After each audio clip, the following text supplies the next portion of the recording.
Dans cette partie, on va s'intéresser à la charge puis à la décharge d'un condensateur soumis à un échelon de tension. On sera amené à résoudre une équation différentielle un petit peu plus compliquée que celle que l'on avait vue jusqu'à présent, puisqu'elle sera de la forme y' est égal à a fois y plus b. C'est l'apparition de ce plus b qui va compliquer un tout petit peu la résolution. La solution de l'équation différentielle aura alors pour expression y de t est égal à k exponentielle a fois t moins b sur a. K, c'est une constante qu'il faudra déterminer en exploitant les conditions initiales. Il faut donc connaître l'expression générale de la solution. En électricité, pour mieux comprendre les phénomènes, on utilise souvent une analogie hydraulique. Dans l'analogie hydraulique, le condensateur peut être assimilé à un piston lié à un ressort à l'intérieur d'un réservoir. La pompe joue le rôle de générateur, le débit d'eau, c'est l'intensité du courant, l'étranglement, c'est la résistance, la pression, c'est la grandeur potentielle électrique, et la différence de pression, c'est la tension électrique. Sur le schéma de droite, on a la transposition électrique avec le générateur, cet interrupteur un peu particulier qu'on appelle un inverseur, et puis l'association en série de la résistance et d'un condensateur. Lorsque je vais basculer l'inverseur, cette valve va s'ouvrir, la pompe va pouvoir faire circuler l'eau dans le circuit et remplir progressivement le réservoir. Le réservoir arrête de se remplir lorsque la différence de pression aux bornes du réservoir est égale à la différence de pression aux bornes de la pompe. L'eau ne circule plus alors dans le circuit, et donc le débit est nul. Regardons maintenant la transposition dans le circuit électrique de droite. Lorsque je bascule l'inverseur, le courant électrique peut passer dans le circuit RC. Des charges électriques négatives vont s'accumuler sur l'armature du bas et des charges positives sur l'armature du haut. Lorsque la tension aux bornes du condensateur est égale à la tension aux bornes du générateur, le condensateur est alors chargé, les charges électriques ne circulent plus, donc l'intensité s'annule. Je rebascule l'inverseur dans l'autre position, les charges électriques négatives qui s'étaient accumulées sur l'armature du bas vont venir traverser le circuit pour rejoindre l'armature positive. Le condensateur va se décharger progressivement jusqu'à ce que la tension aux bornes du condensateur s'annule. Allons-y. On observe cette fois-ci que l'intensité du courant électrique est négative, c'est-à-dire que le courant électrique circule dans le sens opposé de la flèche que l'on avait choisie tout à l'heure. La tension électrique aux bornes du condensateur diminue progressivement et l'intensité est de plus en plus faible jusqu'à ce que la tension aux bornes du condensateur s'annule. L'intensité est alors nulle dans le circuit. On va s'intéresser ici à la charge du condensateur. On va prendre comme sens positif pour le courant électrique du plus vers le moins, comme ceci on va avoir une intensité positive lors de la charge.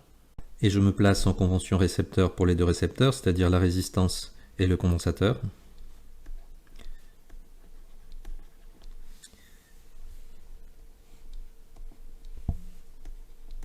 C'est-à-dire que les flèches tension et intensité sont dans des sens opposés, ainsi on aura des relations simples avec des signes plus lorsqu'on exprimera ces deux tensions.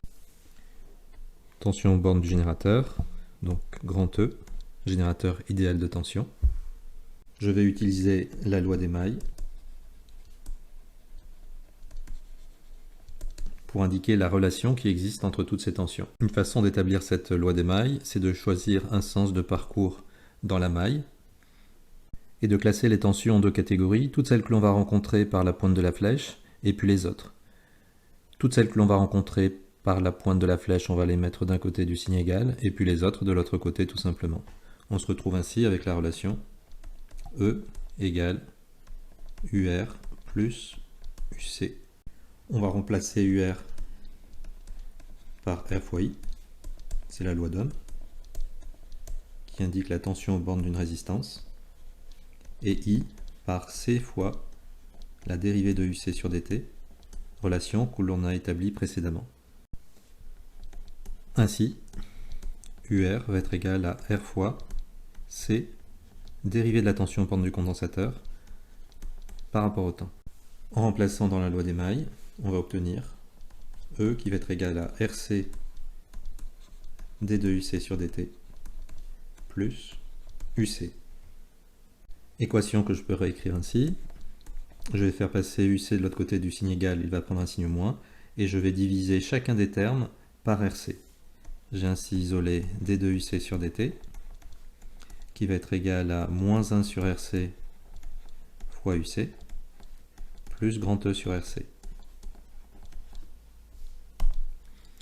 Cette équation est l'équation différentielle régissant la charge du condensateur.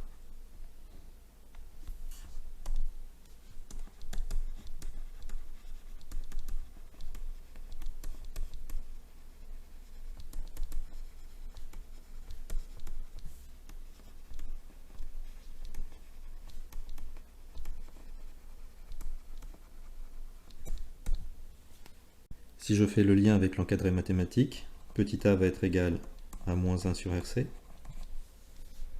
En effet, petit a, c'est ce qu'il y a devant Y.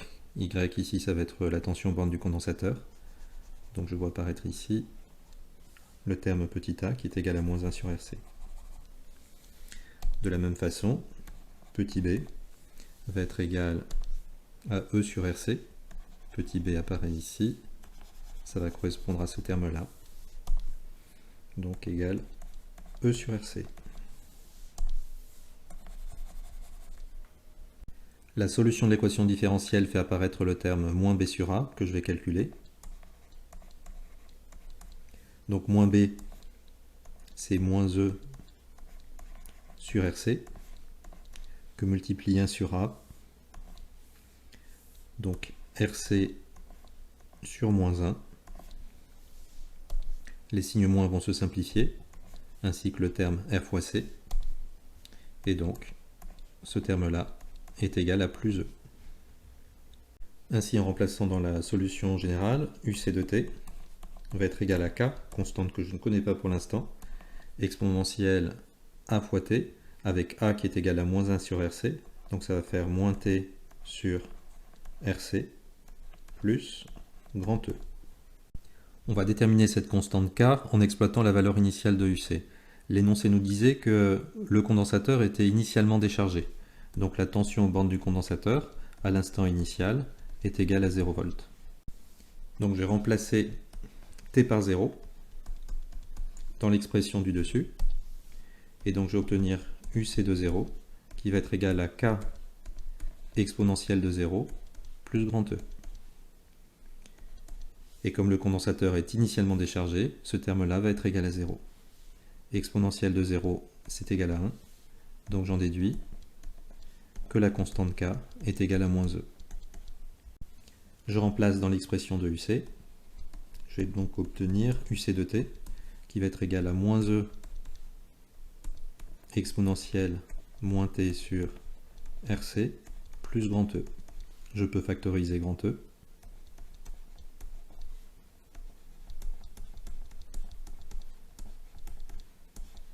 Facteur donc de 1 moins exponentielle moins T sur RC. Donc expression qu'il faut savoir réétablir.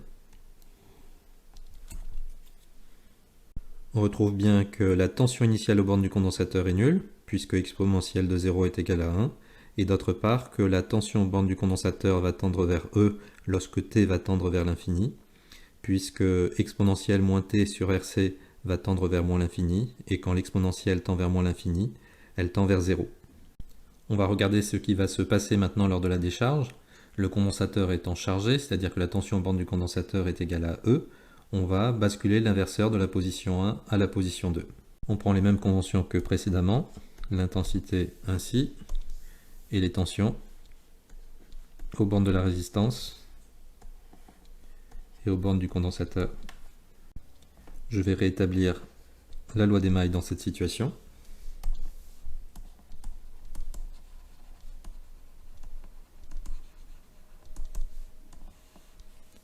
En parcourant ma maille, je ne rencontre que des tensions par la pointe de la flèche, que je mets du même côté du signe égal, UR plus UC, qui va donc être égal à 0. J'exprime UR avec la loi d'Ohm. UR est égal à R fois I.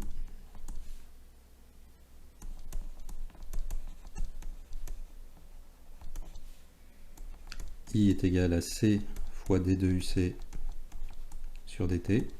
On remplace.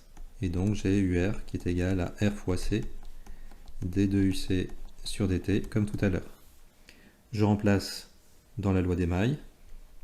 J'obtiens ainsi RC D2UC sur DT plus UC qui est égal à 0. Équation différentielle que je peux réécrire ainsi. Je vais isoler d de uc sur dt. Donc je fais passer uc de l'autre côté et je divise tout par rc. Donc je vais obtenir moins 1 sur rc fois uc.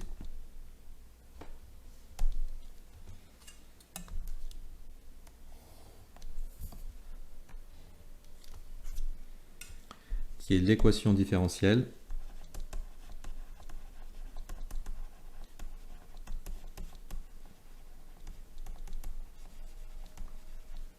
de la décharge du condensateur.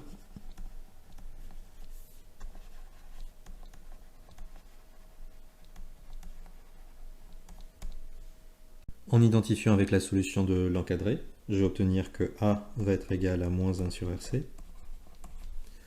En effet, A va correspondre à ce terme qui est devant UC, UC qui joue toujours le rôle de Y. Et cette fois-ci, B va être égal à 0. Donc moins B sur A va aussi être égal à 0.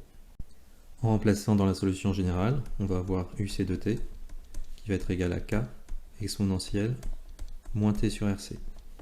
À l'instant initial, le condensateur était chargé sous la tension électrique grand E. On va remplacer dans l'équation précédente K exponentielle de 0. Exponentielle de 0 c'est 1, donc ça va être égal à K. Et donc c'est aussi égal à grand E.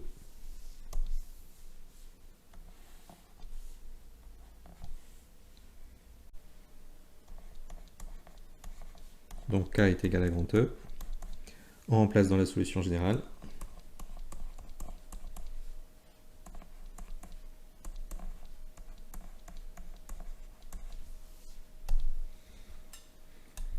Expression qu'il faut savoir réétablir. Les équations précédentes montrent que la tension UC dépend du produit R fois C, produit que l'on appelle taux. Plus taux est grand et plus la durée de la charge est grande, comme on le voit sur le schéma ci-contre, et on considère que le condensateur est totalement chargé au bout d'une durée qui est égale à 5 fois cette constante de temps. Donc le produit taux qui est égal à R fois C est appelé constante de temps du circuit RC. Il est homogène à un temps et s'exprime en secondes. On va démontrer que le produit R fois C est homogène à un temps. Pour cela, on va partir de deux relations. La loi d'Ohm, U est égal à RI. Donc R, c'est égal à U sur I. Deuxième relation que l'on va utiliser pour exprimer la capacité du condensateur. Vous vous rappelez, on avait la relation I égale C d de UC sur dt. Donc on peut réécrire C qui va être égal à I divisé par d de UC sur dt. Si on regarde les unités, la tension est en volts, l'intensité en ampères. Donc on peut dire aussi que la résistance, c'est des volts ampères moins 1. Si on regarde la deuxième relation ici, des ampères, en bas on va avoir des volts par seconde. Donc la capacité du condensateur va être en ampères, seconde, volt moins 1. Ainsi, la dimension de RC, je vais remplacer par les unités, donc grand R s'exprimait en volt ampère moins 1, et grand C en ampères, seconde, volt moins 1. Les volts, volt moins 1 se simplifient, ampère moins 1, ampère se simplifie, donc il ne subsiste que des secondes. Et donc j'ai bien démontré que RC est homogène à une durée.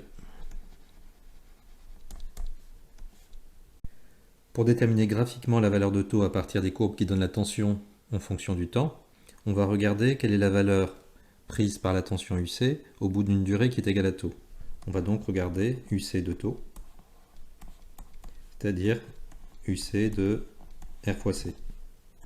Je remplace dans l'expression du dessus, ça va être égal à grand E, que multiplie 1 moins exponentielle de moins T sur taux, donc moins RC sur RC, exponentielle de moins 1.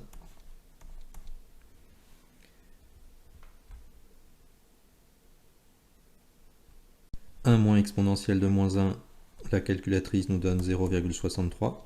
Donc on obtient 0,63 fois grand E. Ainsi, à l'instant t égale tau, égale RC,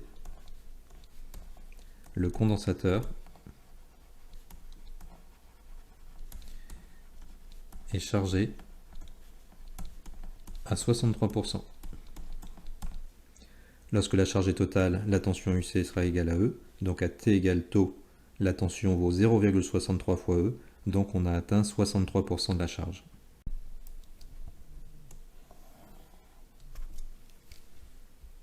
Par exemple, sur les courbes précédentes, on lit ici la valeur de grand E, lorsque le condensateur est chargé. Donc si on regarde 0,63 fois grand E, ça va faire 0,63 que multiplie 4,5, on trouve 2,8 volts. On reporte cette valeur sur le graphique et on regarde les points d'intersection avec les trois courbes.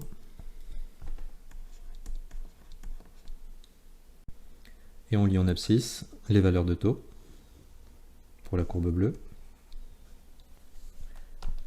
puis pour la courbe verte, et enfin pour la courbe rouge.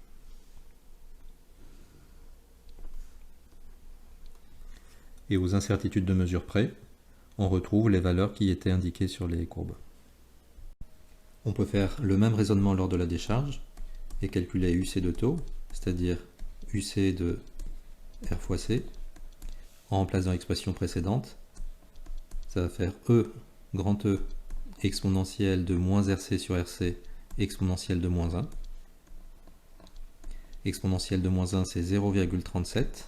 Donc on va obtenir 0,37 fois grand E. Ainsi, à T égale tau, qui est égal à RC, le condensateur est chargé à 37%.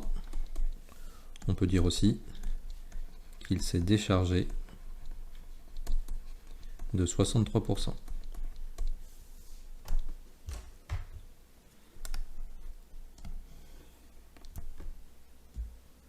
Le tableau ci-dessous récapitule les différents résultats, les équations différentielles pour la charge ainsi que pour la décharge, les solutions et les représentations graphiques, ainsi que la détermination de la valeur de taux en regardant 0,63 fois E pour la charge et 0,37 fois E pour la décharge. Il existe aussi une autre méthode un petit peu moins précise. On peut tracer la tangente à l'origine à la courbe et regarder le point d'intersection avec l'asymptote horizontale. Et l'abscisse de ce point d'intersection donne aussi la valeur de taux.